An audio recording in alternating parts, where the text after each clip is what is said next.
Guys, welcome to the HP Soccer podcast. We're back for a new season of podcasts because we took a little bit of a break. Our season ended, and we had nothing to talk about. And now we're back with a lot of stuff. And I'm super excited. Say what's up. Say what's up to the podcast fam. What up? Guys. I'm your host, Jack Hamilton. Oh, yeah. And with me Damn, is the bro. other We're host. rusty. I'm Jorge Rodriguez. Yeah, and we haven't been at it for a couple months because it's been the summer. We've been taking a bit off. I was out of town for a month. I was out of town for a little bit doing some college tours and stuff, and that was really exciting. Yeah, and but now we're back. Yeah, and we have a new coach and new drills and new everything, and we're going to get to all of that, and I'm super excited to have you guys with us today. I know our new coach is listening, so shout out to Coach Richie. Shout out. Thanks for tuning in. Let's go. So I do want to start out with a couple of things, details. So our last podcast, we were talking about Coach Monenbauer and Coach Allen, and how Coach Allen is obviously not with us anymore. not dead, but not with us with the team. And Coach Monenbauer, he's on the fence whether or not he's going to stay or he's going to leave. But we already have an idea of what's going to happen. We have our new coach. We're looking for a new assistant coach. So, Didn't Coach Monenbauer already leave? Yeah, he left. I just was going to wait until we started talking a little bit more to ease into it. But he left. Yeah, he's gone. Definitely one of my favorite coaches. He was someone that really kind of understood where the program was at. He kind of had a younger, fresher perspective on us kids and all that kind of stuff. So great guy, and stand up coach for sure. Shafted me on NHS though. Yeah, but that was more like he was the head of NHS, and he made sure I didn't get in twice. Well, I tried out for reason, secretary or whatever. I didn't get in. Not secretary. What was it, secretary? Yeah, and I didn't get it. I don't know. I don't know. He does his own thing, man. He does his own thing. He's a free spirit. But yeah, anyways, all jokes aside, best of luck to Coach Monenbauer. And he did actually text me the other day and asked if he could get on the podcast. So we have a guest. All right. For a rainy day guest. We're gonna have an explosive interview where I'm gonna ask him all about NHS. See what I hope we can get it to work out, because he was really interested, and so awesome. We could also get Coach Allen too. I think I talked to him about it and he was down. So that might be a juicy interview. Jesus Christ. Definitely think we should do that. He's great guy. But instead of talking about the former coaches, let's talk about the new coach. So we met him I don't know when, end of June. July, the something. End of June. The end of June? Pretty sure. Yeah, that's about right. Like June 26th, 27th. Yeah. He's a nice guy. He's a really nice guy. You got there early, so tell me you were the first person to meet him in the team. So tell me. I was just with Coach. So Coach Gibbs and Coach Richie were just like waiting in there. Right. And basically I'm like, who's this young guy? Like you said, who's that young guy? No, in my mind I'm like, who's this young guy? Like I'm expecting a Coach Allen age guy. I'm like, who's this young guy? Like, is this one of like Coach Gibbs' buddies or whatever? And then no, it's the real coach. So Coach Richie is so much younger than I thought he would be. Yeah. But that's good, because I was telling Jorge before, I wanted like a young, like peppy, like amped up, energized guy. Right. As opposed to just like a kind of a laid back guy, you know what I mean? Because we need like pretty much of like a full power all the time type of guy. Right. So Coach Richie kind of fills that. I haven't actually been to any practices though. Yeah, so that's I've been something out of town that for a month. So yeah, Jorge, you can tell me more about like how the actual practices were. So they were a lot more difficult than I expected. First of all, I want to talk about when I first met him, because that was. That was a weird thing for me, just because like you walk into Coach Allen's office, or not his office anymore, but you walk in and like someone else is there, like sitting in his seat. Yeah. Oh yeah. We talked about the formation too. Like we'll get into that too. Yeah. But first impressions, great guy, super, like you said, peppy, really like to the point, really like pragmatic, and he's super nice. He's a great guy. He knows, like he has his own ideas. Right. Like he's not asking us what we did. Like he's saying this is what we're gonna do. So it's good. Yeah, and he's super energetic about everything, which is exactly what we needed. I think it was a good, sort of like a good restart for us captains and then just for the team in general. For sure. It's just definitely someone that brings this sort of energy, this sort of livelihood that definitely I think will translate into wins. I think it's a great situation to be in, and I can only imagine what it's like for the freshmen coming in and the sophomores, sort of the underclassmen group of kids, because they're gonna have this guy until they're seniors, and I feel like he'd be able to do great things with that first group of freshmen, first group of sophomores that he's with. I think he can only bring out the best in them. Yeah, it sucks that we're seniors now and that this happened now. Because if this would have happened when we were sophomores or freshmen or something, we could have gotten to know him over years and won the state or whatever. We might still win state, but I think playoffs is definitely a tangible goal. I think that shouldn't be an issue. No, for sure. That's the goal. That's the expectation actually. Right.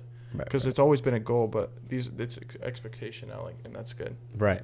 So with the practices that Jack touched on earlier, he hasn't been able to make any because he's been out of town and sort of extraneous stuff. But for me, I had gone to a few practices. My first impression on the practices they were very difficult. They were very definitely a step up from what I was used to doing. Just from a career, quote unquote, standpoint. I had always had coaches that were sort of lax, didn't really have the most cutthroat, very You calling Coach Allen lax? No nonsense practices. You calling Coach Allen lax? Yeah, I mean that's not a bad thing. I'm just used to that, and so it was just sort of it was just different, and I wasn't really as fit as I'd like to be, so I got really tired really fast. A lot of it was passing oriented, a lot of little 1-2 touch passes and stuff. He really harped on limiting the amount of touches you had, but if you had to dribble, if you could take someone on, then definitely take it. Don't second guess yourself. There was a lot of that, which was sort of different from the way Coach Allen wanted us to play. He didn't really want us to play risky soccer, didn't really want anything that would lead to the other team scoring or losing the ball for no apparent reason. He really didn't want us to venture out of our comfort zone and take people on. But from the get-go, Coach Ritchie was very adamant in making sure that we understood that if you have someone, take them on. If you have a pass it. But in the final third, be selfish. So a lot of it was very it was a very different way of looking at the game, which was really it was cool, man. It was that was practice one, and the second day we went, or I went rather, and I just had a good time. It definitely wasn't used to the pace of it. Just not playing since school ended was, I guess that was sort of a bad idea because I can't expect to be in the same form as I was when our season ended, as I am now. So I just got tired really fast, and that's more on me with fitness. But looking forward to what he has in store because there's some good stuff. Awesome. So, who were kind of the stars that you saw at the practices? Who really stood out and stuff? Well, there were a few. I think most notably was Michael No. Little Mike. Actually, Big Mike. Big Mike, as he's colloquially named. Yeah, Big Mike was he was definitely someone that caught my eye as well as Coach Ritchie's. From the get-go, Michael did, I think, one or two things that, I thought were really impressive, and Ritchie thought the same thing. And so ever since those, that first practice that I went to, Coach Ritchie's been,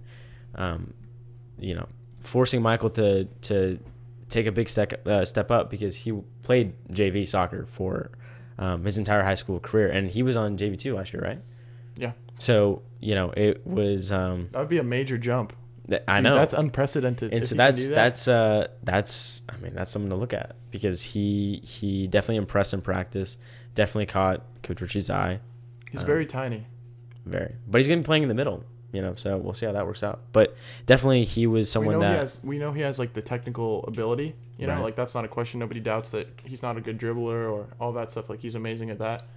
But he's smart too. He makes the right decisions. Right. But the pace of the game is different. Yeah, the challenge is going to be if he doesn't get bodied and stuff. And stuff right. Like that. So we'll see about that. So he was someone that caught my eye. Someone else was probably, let's see, I think probably a Colin Ciolfi.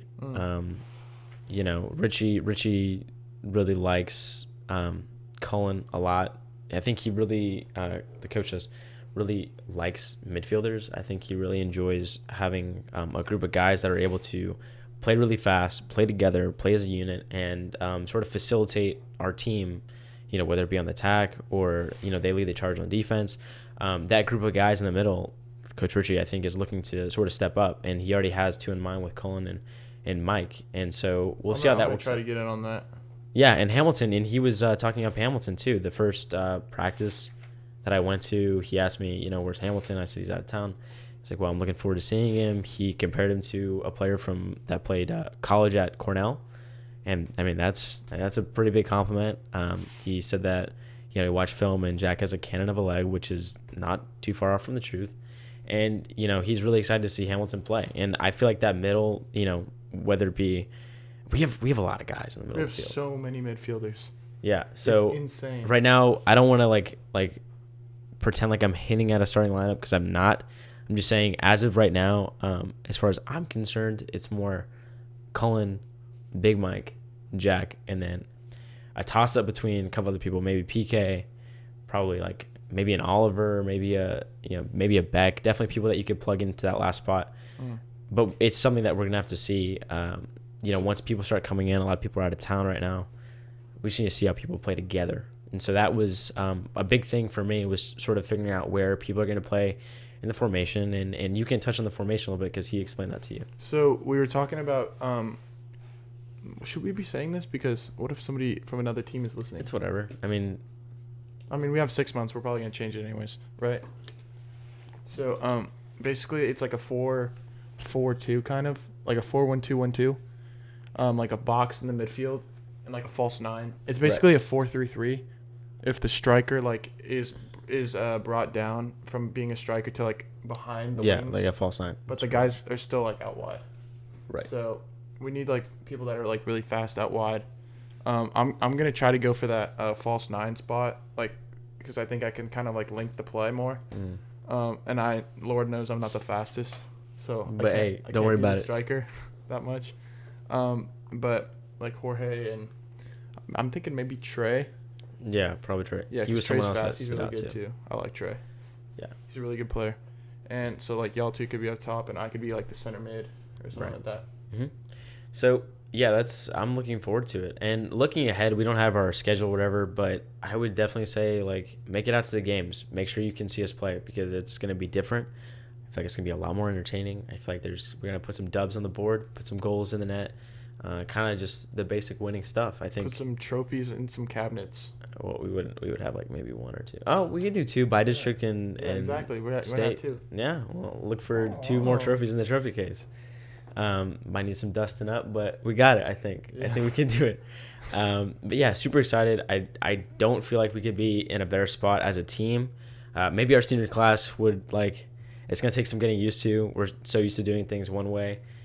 But I think the program as a whole is, sitting pretty right now, moving forward. I think for the next few years, I'd say probably like we'd win state in like, if not this year, probably like 3 or 4 years from now. I feel like we have the guys, we have the team. For sure. We definitely have the coach. And we're looking at getting an assistant coach that Coach Richie really wanted. So I don't really know too much about him. Did he talk to you about? No. Okay, so basically there's this guy. He's younger than Coach Richie, and he has some high school experience. Younger than Coach Richie. Yeah. So Coach Richie's like already young. And so he would be applying for a JV1 role, JV1 coach role. And, Coach Richie has nothing but good things to say about him. There's really 2 candidates. I think he said 3. One of them sort of backed out. One of them is not that strong. And then, the last guy is, Richie that I don't want. And Richie was saying that that's his guy. Like he wants to bring him in. He loves what he brings to the table, loves his energy, loves, the way that he treats his kids. And he's someone that would fit really nicely into that JV1 coach role. And Richie's vying for him. He's really pounding Ringo heavy with the JV1 coach talk. Awesome. So that's another thing. And we kind of hit a lot on the list, but one more thing before we get into some sort of just random talking. Is potential breakout candidates. And so, oh yeah. Yeah, so I have a few, and then, do you have any Yeah. thing you think of off the top of your head without looking at my notes? Yeah, I know. Do you want me to go first? Yeah, I don't care. Okay. Basically, my probably breakout candidate is like PK. Okay. He's already a captain, so everybody knows he's already good. But I feel like he really fits like Coach Ritchie's system like really well, because he's not selfish at all. Mm-hmm. Like he passes like all the time, and like he's super fast, and he tries like super hard, and he's like always moving. He's like an N'Golo Kante kind of. Right. Like he never stops. It's insane. So I feel like Coach Ritchie would really value that and love that, and he can really like be poised for a really like breakout season, and I think he's gonna get at least like 5 goals. Okay. And he's gonna have like at least double the assists because he like passes so much. Right. He's I agree with that. That's a good pick. I think for me, one of my main guys was Will Berry. I feel like anyone can attest to this on the team. Will was sort of I felt at least that he was being held back by Coach Allen. A lot of Will's lack of playing time was predicated on his attitude, like in practice and during games, and rightfully so. Like it's part of kind of like his personality is very like fiery, very energetic. Sometimes it gets the best of him, but it's not a bad thing. But I feel like Coach Ritchie will really change. I think Will needs a fresh start, and I feel like Coach Ritchie is gonna give him that fresh start. It's gonna give him a clean slate. He's gonna give him everything he needs to sort of like revive his career, because he was like our freshman year. He was one of the best players. He was the first person brought up to varsity. Wesley made it first cuts, but Will was the first person to be brought up. Really, really talented, great person outside of soccer. He's someone that I think needs a new coach and needs kind of that clean slate to sort of maneuver and do his thing, because Coach Allen, like I touched on earlier, he didn't like us to take people one-on-one, and Will's whole game is centered around taking people one-on-one, and he's very good at it. But the off chance that he loses the ball or something happens, Coach Allen would kind of pull him. He wouldn't really give him the opportunity to go out and then fix the mistake. He would just let him make the mistake and then bring him out. And so I feel like Will is primed for a season that he's going to remember for the rest of his life. I feel like he's really in a good spot, and I don't think he could be in any better position as he is now. I completely agree with that. Basically, like Will's game plan and his way of playing basically just did not gel with the whole system. Like people just have like systems of playing, and sometimes the system is that there's not that much of a system. Right. You know what I mean? And it's basically like a let the players play type of deal. Mm-hmm. So I think Coach Allen's was a little bit like not really like coordinated, if that's the right word. Like a lot of people didn't know what the system was and like what we were trying to accomplish. Obviously we were trying to win, but like what passes should be made and stuff like that, and in certain scenarios, besides just like normal game planning and stuff. So I think this coach is like having a really like coordinated, like well communicated, you know what I mean? So everybody knows what's going on. Right. And I have one more candidate, if you don't mind me talking about that. Yeah. It's Cullen. I think Cullen had a great season last year. I feel like he really stepped up last year. I mean, he needed to, because our midfield depth was kind of, iffy. I got moved up to be a striker, and I'd played midfield my whole career, so someone had to like sort of assume that role, and he did, and just absolutely crushed it. And I feel like everyone's first year on varsity is probably their most difficult year. I don't know about you, but for me, when I got pulled up for the first time in like freshman year, when I got pulled up for playoffs, that was a huge step up. I was not really ready for it, and I'm not upset that I didn't make varsity for first cuts or whatever, because I don't think I've been able to play as well as I've learned how to play the varsity system. But sophomore year, I had a very difficult time. I had 1 assist. I didn't score. I was playing in the middle. I really prided myself in positional soccer, and that was sort of my excuse for not scoring. And it was what I would tell myself if I didn't score. I'm just playing positional soccer. I'm cool with, not getting the goals, the assists, just go out and playing. But because I'm a midfielder, you kind of need assists to sort of validate the way you play. Yeah. But definitely, I had a very difficult time with scoring. I had a few chances that I could have netted some, and I just didn't. I didn't really get any goals, and that's not, Coach Allen's fault, not anyone else's fault, but mine. And so that year for my sophomore year was very difficult. And that's like my sophomore year was not Colin's equivalent to his junior year, but we both were these are both like our first seasons on varsity. You kind of are getting acclimated, getting used to the speed of play. Right. Colin, absolutely like answered the bell. Like he did exactly what he needed to do. Oh, he was one of the best players. Right, but now that he has an idea of what playing on varsity is like, and what the atmosphere is like, what the speed of play is like, he can only get better from here. And because Coach Ritchie really likes him and really wants to see him succeed, I don't think he'll have any problems, being maybe either top goal scorer or top assister. I feel like he'd be able to fit either category. He's definitely a breakout candidate in that aspect of it. I think he's what player he reminds me of in real life? Isco. Doesn't he?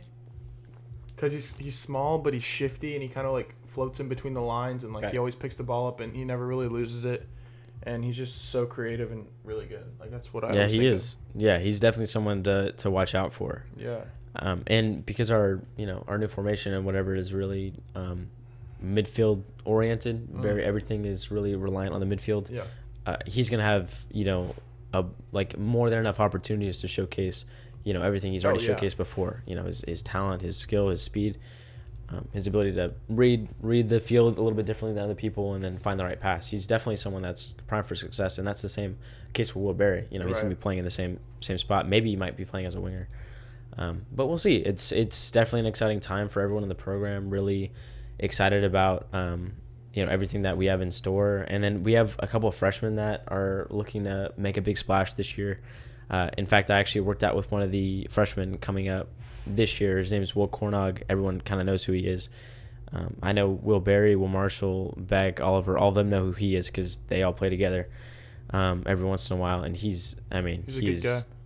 He's really good. He's really talented. I think the team's in really good hands. Like, once we leave, he's someone that's going to easily be able to step up to the plate. And I'd even say that he'd make varsity this year, just first cuts. Damn.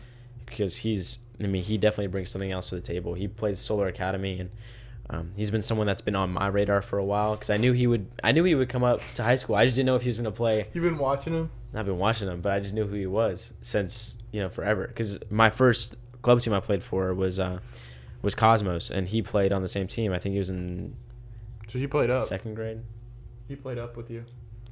Not on my team. He played on a different team. But so he played the same club. Yeah, but when we would scrimmage and stuff, he would play with us, and he was always someone that everyone was like, damn, like, this kid knows how to play. And so he's really good. I heard Kyle, I forget his last name. Kyle, look it up real quick. Is he the kid that always he's the goalkeeper freshman last year? Kyle Barron is the goalkeeper that apparently is really, really good, and so we'll see about that. I try to text him. Give Bento a run for his money? I mean, might as well. We don't really have any other keepers. It's true. Like, do we have any sophomore keepers? Any junior We have keepers? Clay, remember? Is he playing this year? Yeah. Or would he play? Why wouldn't he play? Yeah. I thought he was doing basketball. Oh, I don't think so. I don't know. But anyways, definitely a lot of people to pass the torch on to. Yeah. And like I said, and like I've been saying, cannot be more excited. So excited. It's honestly like probably one of the most excited moments that I remember being in, just because we were so used to not being able to meet expectations, and our expectations have grown significantly lower throughout the years. And I think this is the year that we change it. It's the year that we go out and we make sure that we don't leave any doubt. And we're not gonna have the girls team be the only good team. Well, like, I felt like really, really sad when got the emotional. Girls were the only good team. Like, that was so depressing watching them do well. Well, I mean, they're doing well. That's good. It's good for them. No. But it's our time to do well too. Yeah. So definitely one of those times in your life where you're like, damn, like, let's go win a state championship. This is an opportunity that we can't pass up, dog. Right. And I'm just excited where this program's going to be in 2, 3, 4 years. Yeah. When, the framework's already laid down and we're starting to figure out who's who, and, freshmen, 4 years from now, Will's going to be a senior, and hopefully he'll be able to bring the team the chip, or maybe someone else will. That'd be insane. Like, coming back and, like, when we're in college and just coming back and seeing, like, what up, like, to the bros and seeing them do well. That's what we're looking forward to. And it's something that could potentially happen, something that I really do believe firmly that that's going to be the case in, 2, 3, 4 years, or maybe even this year. So it's definitely something to... Yeah, that we're definitely gonna make playoffs this year. Knock on wood, bro. Here, I don't want to. I gotta knock on this. Oh. All right, we're good. All right, we unjinx ourselves. Yeah, I mean, what else can you say? That's kind of the gist of where our program's at right now. Yeah. HPSA is starting to pick up. People have already started to sign up. So if you're one of those people, one of those families that is looking to play HPSA and has already signed up their kid, or is interested in signing up their kid, sign the your kid deadline up. is August 10th, I think. And do it. It's gonna be fun. I'm doing it. Hopefully Jack's doing it. Colin, I think, is doing it. Trey's doing it. By the way, I'm doing it. A bunch of people are doing it. So don't be the one kid that's not in a club team, because that'd just be embarrassing. I'd be embarrassed for you, but it's whatever. Your kid's gonna hate you if you don't sign him up for that. I'm just gonna say. I mean, bold statement, but I can agree to that. I think that would be the case. So with that being said, this has been the HP Soccer Podcast. Glad you could join us. I'm Jorge Rodriguez. I'm Jack Hamilton. And we'll see you next time.